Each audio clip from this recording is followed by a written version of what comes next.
प्रत्येक वेळेला आम्ही मुलांच्या वरती फोकस आहे आमचा, की मुलं म्हणजे उद्याचं भविष्य. अतिशय आमचा याच्यामागे कुठलाही स्वार्थ नाहीये, फक्त मुलांना आम्हाला एक चांगलं भविष्य द्यायचंय, चांगलं भविष्य घडवायचंय. कधीतरी मुलांना काही गोष्ट झाली तर आठवतील, अरे हां त्यावेळेला दादाने काय सांगितलं होतं आपल्याला.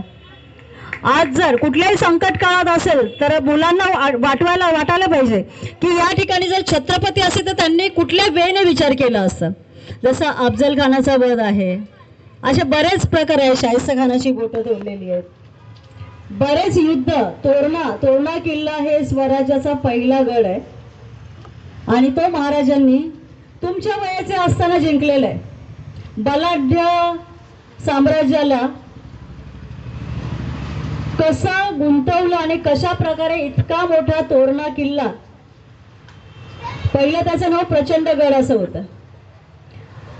तुमच्या वयाचे असताना त्यांनी पहिला किल्ला जिंकला, म्हणजे तो कशा प्रकारे जिंकला असेल ते तुम्ही विचार करू शकता. हे डोकं आपल्याकडे जेव्हा सैन्य कमी असतं तेव्हा आपल्याला कशा प्रकारे आपली बुद्धी चालवायची आणि कशा प्रकारे शत्रूला तोंड द्यायचं. तर मला असं वाटतं जी मुलं आहेत आता, भविष्यात कधी असा विषय आला, कुठल्या अडचणी सापडले किंवा काही समस्या आल्या किंवा तुम्हाला जे पाहिजे ते तुम्हाला मिळत नाहीये, तुम्ही निराश होत आहे, कारण असे बरेच प्रसंग छत्रपतींच्या समोर सुद्धा आलेले आहेत. त्यावेळेला महाराज असते तर कशा प्रकारे विचार केला असता हे तुमच्या मुलांना कळणार आहे.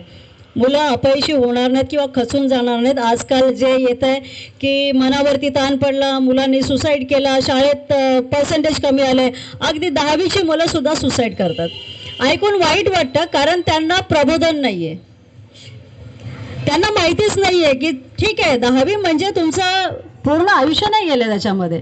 पण या ठिकाणी जर महाराज असे, कारण महाराजांनी एक वेळ महाराजांवरती अशी आली होती की त्यांना त्यांचे जेवढे जिंकलेले किल्ले होते 23 किल्ले महाराजांचे होते, ते 23 किल्ले एक तह झाला होता. महाराजांवरती एक अशी वेळ आली होती की एवढा प्रचंड मेहनतीने जे 23 किल्ले मिळवलेले होते ते तहामध्ये त्यांना मोगलांना द्यावे लागले होते.